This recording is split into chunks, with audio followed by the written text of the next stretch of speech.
Oh. That's just confusing. Is that real or imagined? I don't even know anymore. It's all in your head. Live. I don't feel like we've been live in a while. Where did we go? From a November-shaped headache, shaped like a fallen oak leaf. What does that even mean? It's the ESG industry's only weekly woke data podcast featuring analyst Matt Moscardi. Yeah. Woo! You know, you say an oak leaf shaped headache, and actually now I'm thinking of an oak leaf. That does make my head hurt. That's just working alongside me for the last few years. In today's a different problem. In today's ESG blindfold called November 15th, 2023, a quick peek around our wonderful world of random ESG awesomeness and a delightful preview of our conversation with NYU professor Alison Taylor. Yeah, Alison Taylor. And that's not just regular NYU. That's Stern Business School NYU. It's not just all the wannabe script writers. Okay, this is real serious stuff. I edited the interview with Alison, and we're going to play a clip of it today. And it's really hard to not play the whole thing. As I was editing for the clip, just for today's show, nice thing to say. It was like the whole thing. Her life story, like what she did, like the book that she wrote. It's all actually. What I'm hearing really is good. that you were transfixed by my incredible questions. Now, we don't have a sponsor anymore, which I don't know if I should celebrate or be sad. We're taking a break in sponsorships. Might come back. We might get new sponsors. Hey, if you've always thought about sponsoring our show, now would be the time to jump in. Look, if you think it's on brand to have smart, intelligent, fact-based data underneath people who recognize the absurdity of the world and aren't afraid to call it out, occasionally dropping an F-bomb, if you think that's on brand for you, I'll this just say is the show. We had Hall of Famer. We pre-taped the show yesterday with Hall of Famer Doug Cha, he said at the end of the show. He said, I don't know how you guys do it. How do you do it? How do you compile this much amount of research and analysis like on a daily basis? On a daily basis. He's absolutely correct. The answer to that is I don't actually know. I have no clear idea. But we do have a sponsor for today's show. Our sponsor for today's show is freeflowanalytics.com. Okay, I was going to plug instead tell him to shut up. I was going to plug Alison Taylor's new book. It's not an official sponsor, but I want to plug it. It's called Higher Ground, How Business Can Do the Right Thing in a Turbulent World, an indispensable guide to help companies navigate the new era of ethical challenges and risks in a volatile global landscape. Wow, that's a lot. That's intelligent. Yeah. That's really like a lot of syllables. It's a lot. That sounds great. Higher Ground. It is action. It is an action book, as in like she talks through a problem. She's like, here's what you do. It's very practical. All right, come on, let's do the show. All right, let's. Wait, we're done with that. Here we go.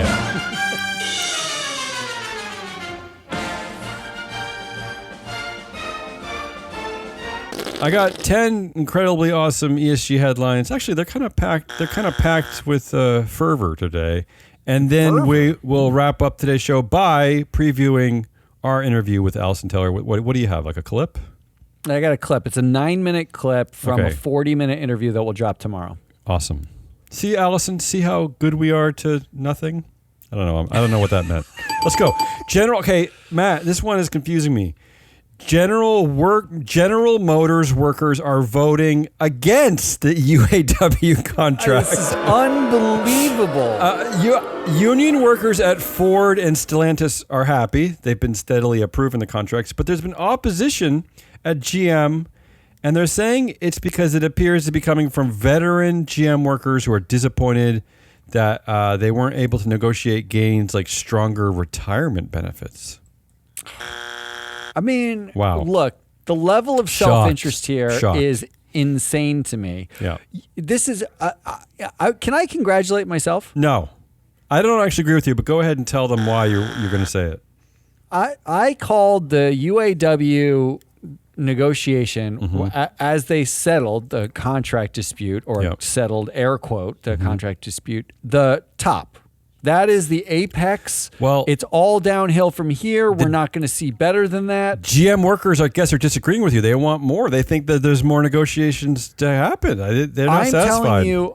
I'm telling you that if this gets voted down, oh my God, that contract was absolutely 100% the top. There's no way they're going to get more because the retirees are pissed off. For once, they are giving a lot to the employees. And the employees had a tremendous amount of leverage. And now the retirees are holding what? The actual workers hostage? They've retired. Like, they had their job. It's not necessarily retired workers. This is veteran workers, close to retirement. But that's what my point is. You're holding, like, what, 80% of the workforce hostage? But isn't that because you didn't get better retirement benefits for yourself? But isn't that what we're learning from this older generation of Americans, is that they just go around complaining that young people are complaining because when they bought a house, it was $10,000 and it was easy, and now it costs $1 million, and they're laughing at the younger generation for not being able to afford homes. But it's really insane. I don't know how this is actually, like, when we talk about this function in the House of Representatives in the United States, because 7 people like hate trans people, and that's it, and their whole agenda is shut the government down and kill the trans people, and we're like, wow, that's a tremendous amount of dysfunction. The UAW and unions are supposed to be like these leftist organizations. We don't have a different problem. It's a minority controlling the majority. That's what ends up happening. And it just shows you, like, compromise is almost a dead art at this point. I don't know if you can't look at this and celebrate it as a victory for not just labor. In fact, if they vote this down, who does it help? It doesn't help their retirement benefits. What it helps is the Teslas of the universe say, see, it's way worse to unionize because you'll go on strike and get nothing for it. I will say, in the meantime, several other car companies have already raised their wages for their workers. But let me just say this. Now. And now all the young workers will go work there with no union. Let me just say this. This negotiation, this contract is not dead yet. They're still voting on it. I don't know how it works. Is it go by plant by plant? It's not a total overall worker vote. I think it's like the Electoral College, right? Because some plants have said no, some plants have said yes. But what they're saying is that this might come down to the fact that some local union leaders are just better at explaining the deal than others. Oh, right. Which is really, again, this is a great metaphor for our own democracy, right? It just comes down to who understands and who doesn't. That's a great metaphor for our data, right? Like our data. Yes, everything is everything.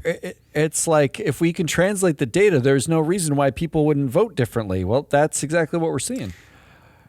Meanwhile, at Starbucks workers at hundreds of U.S. locations will walk off the job on November 16th as part of a union-organized action. This is on Red Cup Day. I never heard of this. Red Cup Day, I guess, is when Starbucks gives away holiday-themed cups for free. I didn't know this is a thing. I didn't know that was a thing either. But thereby, it means it's like the busiest shopping day at Starbucks all year. They're calling this the Red Cup Rebellion, and workers are calling on the company to turn off mobile ordering on high-volume promotion days, improving staffing and scheduling issues, and to bargain more with the union. Wow. So you know, the Starbucks, the engagement, the worker engagement at Starbucks that we covered for several years, it still hasn't reached an end game, right? Like, there's obviously still more to come in this story because we know that some locations unionize. We don't really know to what benefit. We know others did not even try. So something is still, I'm sorry to use this pun, something is still a brewing over there at Starbucks with this labor movement. I wonder if it's going to become a bigger thing or who knows. Well, I do know that, didn't they just raise wages for hourly workers and they added some benefits, but it was only for non-union workers. So right? Some union workers will benefit, but I feel like they didn't. I read that they didn't get all the benefits. So they're continuing to antagonize the union. We're still doing this. Yeah. What are we still doing this for? And now they're using, because they're a union, as the reason why they didn't get all the benefits, because they have to negotiate and vote on it. And this is true in as much as when you're negotiating with a union, you have to negotiate and then do something, but it doesn't mean they can't give them the benefit. Like, you can just give them benefits, right? It's not like the union has to like vote on, oh, we're going to give you $5 more an hour. Oh, well, no, don't give us more unless we vote on it first, because we might vote that down. That's not the way it works, does it? Isn't it? It's like, this is pure antagonism. Let's go over to McDonald's. The boss of McDonald's in the UK, and that person actually has a name. It's Alistair McCrow. I don't know why they want to call him the boss of McDonald's in the UK. Like he's a nameless. What a weird way. Like to he's a Lego frame it. piece, right? Like what is that? Or like the end guy on level 3 in Mario. Yeah, I don't understand the guy. business. The business news refused to name people. They're afraid of it for some reason. He said that the company has received over 400 complaints, some of which included sexual harassment in a span of 4 months, sometimes up to 2 a week.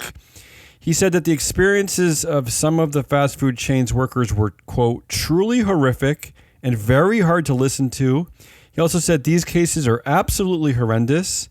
And this comes after an investigation by the BBC in July, shedding light on the fact that McDonald's staff were routinely harassed, bullied, or sexually assaulted while at work. So this is like an ongoing, horrific scandal that McDonald's can't seem to get under control. This is nuts, absolutely nuts. But why are we... Did he just talk to them for the first time? The boss of the UK? I'm unclear about this. I think what the BBC article did is it kind of emboldened a lot of the workers to start reporting these incidents. So they're starting to kind of cascade in. I don't really know what's going on. I mean, like, is this the first time they ever asked for the complaints? I thought that yes. Let's not forget that part of the problem with the McDonald's business model is that most of their locations are not operated by the corporation. Franchise. Exactly. That's right. It's so they're just now starting to admit that some of their franchise owners are horrible human beings, right? Horrible, yeah. And the BBC has forced them to do this by reporting on it. So, but apparently they have the power to get this information. Yes. Like they don't. The corporate offices don't have to wait for a news organization to break the story that says everyone in your stores is harassing women. Like you don't have to wait for that story to break. You could have proactively said, we want to check in with all of our franchisees about how they think about, including our workers and not discriminating and maybe not groping them. Yeah, maybe. Up next, Google CEO Sundar Pichai gives rocking. Oh, really? Oh, really? They're booing Sundar? I didn't realize that was going to be so. Gives rocking 75 minutes of tense testimony in Fortnite antitrust trial. Here's the reason why I picked this article. I wanted to focus on this. Rocking, yeah. According to the article, at times, this is part of our Southeast Asian CEO theory. The article says, this is out of Fortune magazine, at times, the soft-spoken Pichai looked nonplussed and frustrated by the confrontational questioning he faced. Other times, he came across as a professor explaining complex subjects to the jury. This is exactly why we thought why the actual controllers of Google, of Alphabet, hired someone like Sundar Pichai. Exactly. Let's not forget, Sundar Pichai, according to our data, only has 5% of total influence because Alphabet still is a duopoly controlled by Brin and Page. Yeah. So in fact, this is exactly the reason why they hired him to go to these type of trials, to be a soft-spoken professor, essentially. In fact, I called Sergey Brin and Larry Page and asked them for a quote about Sundar getting grilled here, and I got a clip of the audio. Okay. For two men, that's a robust laughter. There's a lot. They were in a room full of people, and they could just hire people to be a laugh track behind them. Yeah. Let's talk about two activist cases. People who could desperately use our data. This is my. That is 100% correct. I'm actually quite serious about this. First, activist investor Value Act Capital has taken a stake in Walt Disney. Value Act is the second activist investor to arrive at Disney after Nelson Peltz's Tryon Fund signaled that it would be pushing for multiple board seats. Look at that, multi Disney activists. Yeah. What a wonderful lightning rod for activists, Disney. It really is. Well, this is the second time they've done it too. I know everybody's angry at Disney for something.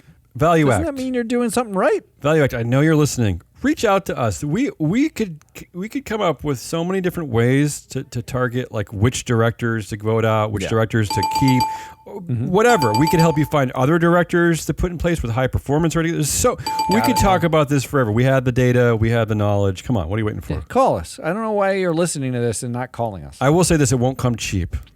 That is also correct. It's going to be in the low millions for our advice. Also at Goodyear, Goodyear's CEO is to step down. That's Richard Kramer is stepping down after Elliott Investment Management basically shook the cage over there at Goodyear. So he's stepping down in 2024. And here's the reason why I pointed out this story is that according to our data, Kramer only had 19% influence. There were a bunch of other powerful influence blocks over on the board at Goodyear. So this does not surprise me that he couldn't hold on to power over there. That's all I'm going to say. This is the same Elliott that took a stake in Twitter, ousted Jack Dorsey because he wanted to live in Africa for 10 minutes. Right? Tried to oust. Yeah, okay. Just want to make sure we've got the racist Elliott activist and not a different one. Well, it's actually an interesting point because that has really got the ball rolling to suggest that maybe Twitter needed to be a takeover target, right? That might have been the start to the Elon Musk empire, right? That was the because they were worried that he was trying to open up a market to the biggest continent on our planet. That's what they were worried about. It also got board members on the board who were friends with Musk, right? Like as part of that Egon transaction. Durbin, is that one of them? Yeah, Egon Durbin joins the board and is like was pro friendly Musk. with Musk. Just want to make sure I get the same one. Although I like that the activist managed to do it like with a 2050 target date. Like he's stepping down in 2024. Well, I hate to tell you, but 2024 is in a month and a half. I hate to tell you that. Oh God, it feels bad. Ralph Nader profiles 12 leaders who did it right in his new book, The Rebellious CEO. It's a book that focuses on 12 CEOs that Nader found to be, quote, wonders of values and performance. This is like a perfect for us. Here's why I chose this story. Not only does it really kind of align a little bit with our vision, right? I mean, we're kind of looking for that blend of values and performance, I suppose, right? I mean, isn't that what we're doing? Data on it, yeah. Although we are looking at performance, and we're the only ones to do that. So Ralph, hit us up.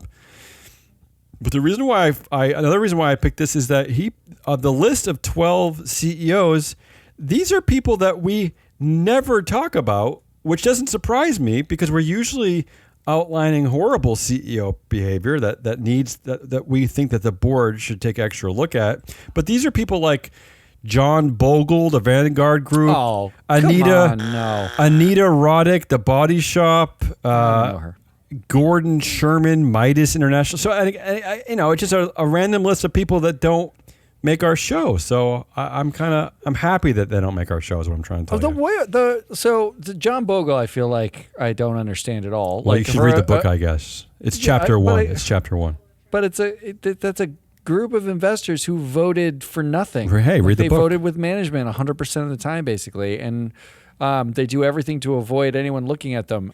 The one that stood out to me was the weirdest one was Bus Boys and Poets. Andy Shalal, the CEO of Bus Boys and Poets. What do you think that is? Which I looked that up, and it's a restaurant and a coffee shop that does events in So it's his DC. favorite. It's his favorite coffee shop. It's Ralph's favorite. Literally, he just wrote about his favorite coffee shop as like the leaders who do it right, but it's like a guy who owns a coffee shop. Like I guess it also might be a nod. Interesting. It might be a wink to me because I was a busboy in high school and I studied writing. I studied writing in college. So maybe he's talking about me. It's possible.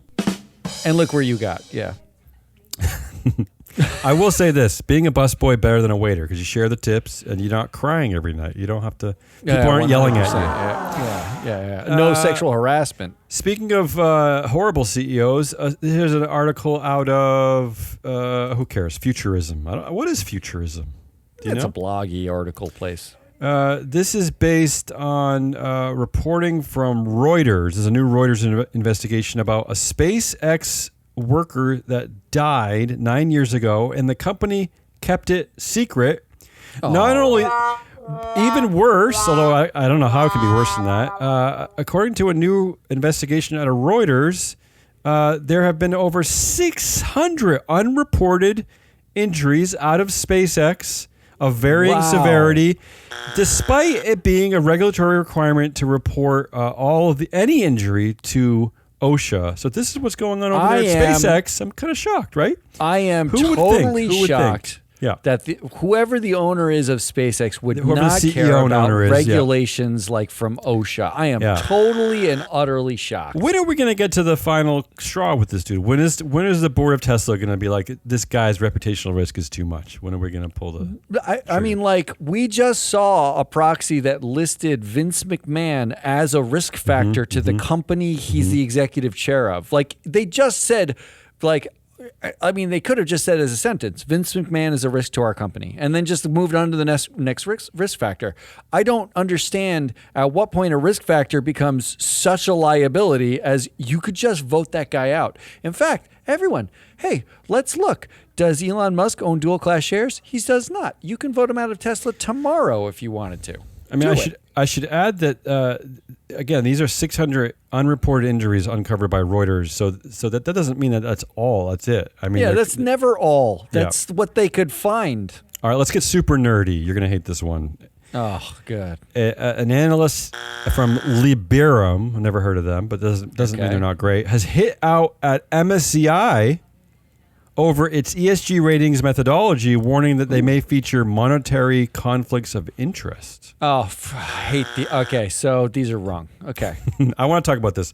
Comparing MSCI ESG research, which receives most of its revenue from selling index licenses, and Refinitiv, which gains the majority of its revenue from selling data, the paper found that ESG ratings from MSCI were systematically higher than Refinitiv. He also made the claim that it seems that MSCI ESG ratings change if the share price performance of a company changes. Yeah. Okay, go ahead. I can tell there's a big pregnant pause coming out of you. I can't wait to hear your rebuttal. I reached out to the authors of this when this I read is a paper called out of Columbia and Emory called ESG Ratings of ESG Index Providers, came out in September. Yeah. So I reached out to actually one of the authors, Shivram Rajgopal, who's out of Columbia. Sure. I reached out to him and said it was very nice. I said, like, I think the paper actually is incredibly misleading because nowhere in the paper did they actually talk to an analyst, right? Like they're using, they use like the number. They basically just said like, oh, the ratings are inflated and we found it to be like statistically significant, and therefore we're implying that there is a monetary incentive for MSCI. Look, the first part could be true, but to jump to the conclusion that there may feature monetary conflicts of interest, that's a bit much. The way they got there was to compare MSCI's ratings to Refinitiv's ratings. They just did 1-to-1, MSCI to Refinitiv. And I said, do you know the difference in how those ratings are constructed? And they don't. They don't know the difference. Like, so Refinitiv's model is a double disclosure model. I'll get totally wonky. We want to go there. Go ahead. I mean, I already stopped recording, so you can keep talking if you want. So the way the model works for Refinitiv is they basically say, did you disclose a thing? Did everyone else disclose a thing? And if you disclose something that no one else did, you get credit. If you don't disclose and everyone else did, you don't get credit. And then they have like some little bells and whistles that they add on top of that, like controversies and things like that. But for the most part, it's a disclosure-based model. MSCI, 60% of the model is about risk and regulatory filings, not voluntary disclosures. So the models are totally different. And we know they're uncorrelated. So what they did was they tried to make the models more correlated. Yeah. Not to mention that they're correct me if I'm wrong, but they're mistaken in the sense that MSCI ESG research is a segment of MSCI, and it has its own budget, right? It's responsible for its own revenue generation. It's actually firewalled. It's not. It's misleading to suggest that it's getting money from the index part of MSCI. So the way it works inside of MSCI, and this is why I wrote to them, like, I wish you just ask, like, I'm not in MSCI anymore. I can tell you how this worked, because the time period was when we worked there, actually. Sure. Yeah. And I said, the way it works is ESG creates a rating using data that they collect by hand themselves, like mostly grunts. Yeah, I could show you my paycheck and prove that there were no monetary conflicts I could show you of interest. my fingernails. They're dirty from all the digging that I had to do. Bribes in my paycheck, unfortunately. And then the ratings are done, and then the ratings get published, to their clients, and then the index product team comes over and says, "We're going to use that to create an index." I can prove there was a firewall. I can prove there was a firewall MSCI by saying that nobody important ever talked to me when I was working there. That's true. Yeah, that's the proof. Well, that I can confirm. So I reached out and I said this to the author of it. In fact, the level of sort of pomposity. He took my email, forwarded it to his team, and said, effectively, "Do you think we should try to talk to him?" Oh. And then let's make sure. They're academics. Why wouldn't you just gather more sides of the coin? They basically said, then he said, let's check and make sure that that our findings are robust, because we can put the onus on me to explain why they're not, and that things may have changed since he left, except that the time period they're looking at is the time period I was there, and he implied that, like, I might be off my rocker. And then I had to write a long email back explaining everything I'm explaining to you now. I didn't think you'd have so much to say about this. Well, because I actually reached out, and now they're getting headlines about this, and it's so fucking wrong. Well, the headline I hope they get sued. I really do now. The headline is coming from an analyst who read the paper and is treating it like gospel. That's the problem. So maybe you can reach out to him. Like, there's no point, right? Like, at this point, we don't know. Nobody knows what they're doing, and everybody's looking for clickbaity headlines. In fact, the way they titled the paper was basically that, like, there's some duplicitous dark room that in MSCI they're rubbing their hands together and adding companies on indexes because there's a monetary incentive to do that. I got zero extra pay. I was an executive on the ESG team. I got zero extra pay about indexes. I didn't even know who worked in half of the index team, and no one ever asked my opinion. I'm not sure I even got paid beyond extra pay. It doesn't work that way. It just doesn't exist. So I have a lot to say, because they basically said I might be off my rocker, and the onus is on me to prove to them what I know is true. And I was like, what a bunch of fucking assholes you guys are. This is why To be clear, no one gets it. I'm not calling you guys assholes. So if you still want to reach out and come on the show, I'm happy to have you. This is over a month ago. I wrote them these emails, and they ceased responding. They're probably shocked. Laid it all out. They're probably just shocked that anybody cared or read the paper. I think they're shocked that there are human beings who actually work in these places. Like, they think it's just numbers. You can regress backwards. And maintain actual knowledge about the process. It's unbelievable to me. So, I have a lot to say. All right. And finally, as a segue to our clip from Alison Taylor, there is a Alison article today out of the BBC called, I like this title actually, How ESG Came to Mean Everything and Nothing. I think that's perfect, actually. This is talking about the fragility of the entire ESG movement, and in some aspects, a major catalyst for its downfall may well lie in its name. Which has morphed into an umbrella catchphrase with little concrete meaning. What they're talking about is companies that rush to use the ESG label and then now have to shed the label. Okay. And Alison Taylor, the reason why I picked this article is because they quote Alison Taylor, a clinical associate professor at NYU Stern School, about this very story. And she says, she said to the article, I explained to my students that there was a time when business was politically neutral. They tell me that's not an option anymore. So that's kind of a good segue into our interview with Alison. That is a good segue. And let me just say, like, there was an article by Aswath Damodaran, who's the valuation professor at NYU. Whoa, Stern. At Stern. So at Stern, right? Yeah. And he wrote ESG, RIP is dead, whatever. It's like it should have never existed. And you're talking about the moniker. You're talking about the label. No. He's talking about ESG. He's a conflator. He just said ESG was set out to do good in the world, and it failed miserably, and it didn't have anything to do with valuation either. After it didn't do good, they pivoted to valuation, and after it didn't do valuation, it pivoted to this other thing. Like he's doing like a thing. Well, here's where he's wrong, and where I appreciate Alison Taylor, because she actually talks about that in this article. She says that although her students may not be looking for commitments that are designated as ESG initiatives, they do hold the view that business's role in society is one that must recognize the movements around them, whether they be diversity initiatives or divestment from fossil fuels. So the point being is that we're getting confused by the label, and things aren't dying. Right? I mean, that's where he's wrong. The thing that's confusing is that it's just a data set and it's badly organized. It's not that young people don't care about this existential crisis going on in the ESG industry. Right. Because they're still going to push forward with things that matter, and those things are not going to go away because Tariq Fancy is whining about it over somewhere. Right? Well, you actually, it is a good segue, because tomorrow the interview will drop, the full interview, and we discuss a little bit about this sort of like political, she called it split screening in the interview that we did. You can listen to the whole thing there. But here is the amazing Alison Taylor explaining, in this clip, she's going to talk about transparency.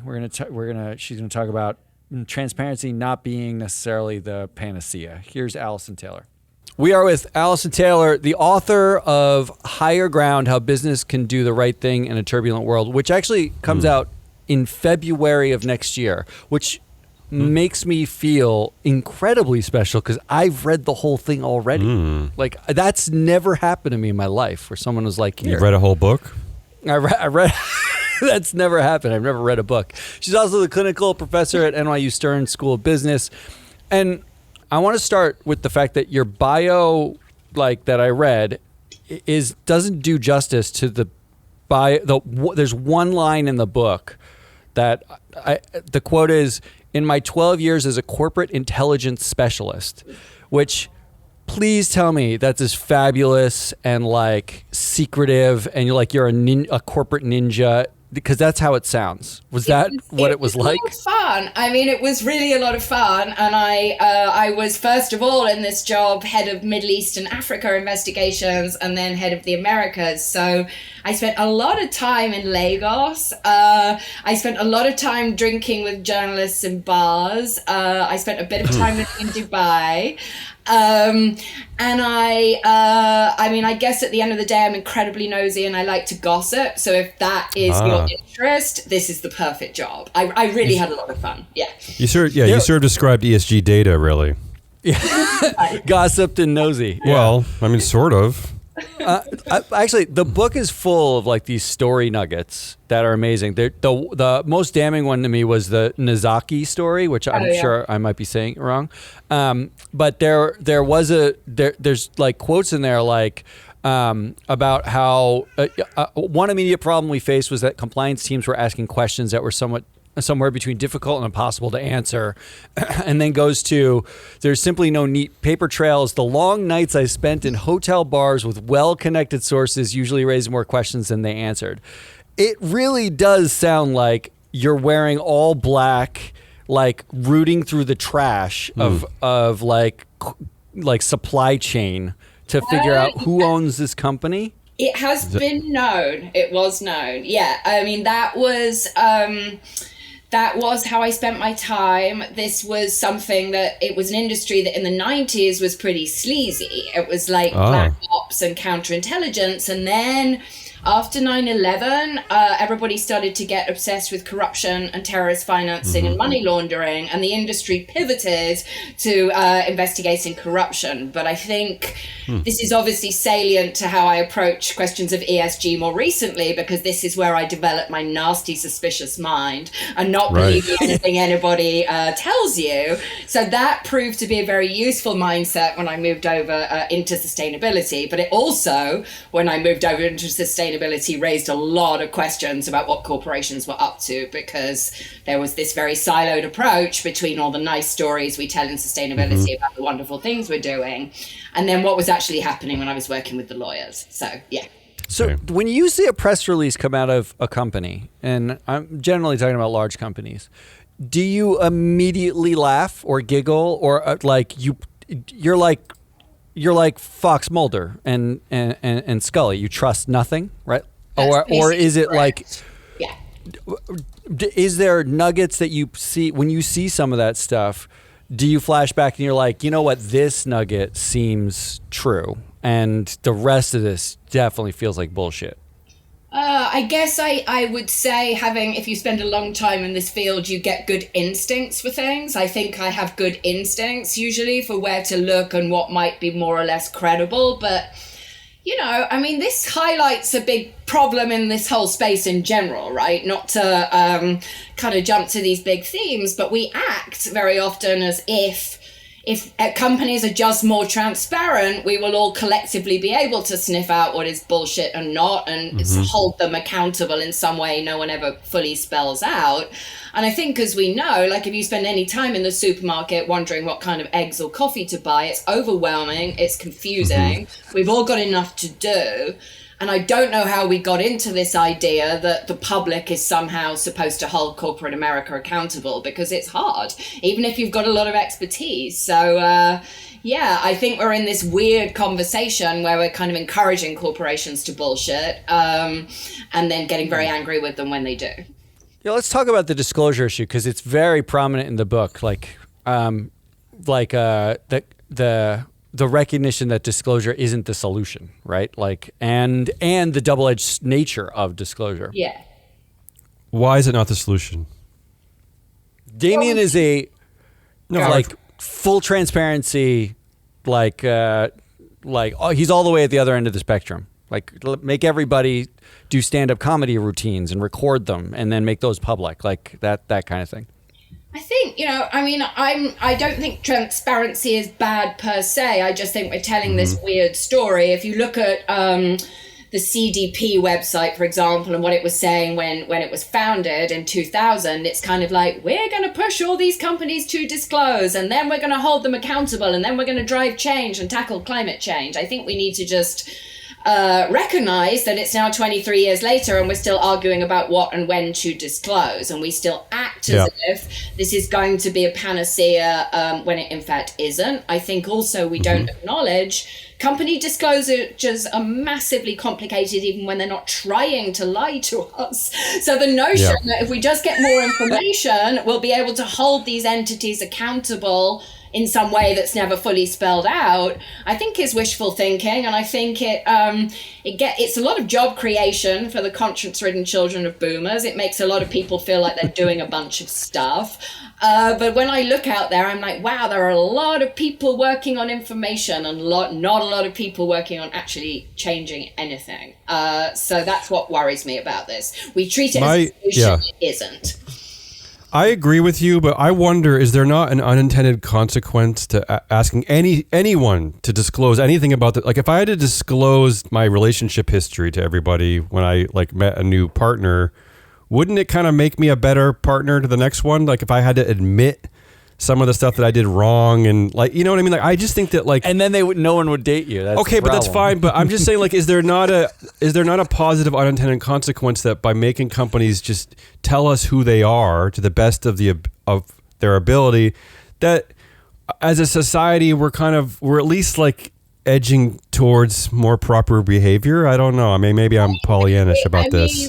It certainly puts in place a lot of very expensive efforts by companies to tell us who they are. I'm thinking about the recent Apple ad, and I just don't even know. Sure. But I'm sure they're saving Mother Earth at the same time. I use an example from the book about how kind of Congress got ruined by all this transparency. No one can do deals in behind the scenes and get things agreed. True. It's far too awful to look like you might be cooperating with the other side because we're so polarized. So there are lots of instances where transparency or feeling like you're being looked at the whole time, being like you're asked look like you're being asked to perform. There's now this kind of tendency with ESG data. We've got to have it all real time so that we can all out there somehow hold these companies accountable in a way that isn't happening. So we sort of have got this idea that more and more and more and more data is going to somehow resolve. Yeah, that's true. It isn't. I will say you bring out something that really hit me close to the heart when you talk about, like, there's the transparency, but we rarely think about the receiver of the data, right? We do when we're standing in the supermarket trying to figure out what coffee to buy. We are the receiver. I spoke at a tea conference and people there were like, we can't even fit all the certifications on the packet anymore. I don't know who we're helping. I also think this is easier to see the problem with this if we think in human terms. Transparency is just another word for constant surveillance, if you put it that way. Right. So I don't think humans respond very well to the notion that their email and everything they're doing at their computers is being tracked by their employer. And I don't know that corporate entities respond very well to the notion that stakeholders are evaluating them and pointing fingers at them the whole time. I think the other thing that's really interesting is in the sustainability community, we tell companies this weird story, which is if you're just more transparent, stakeholders will trust you and you'll have a better reputation and you'll drive more shareholder value. This isn't true.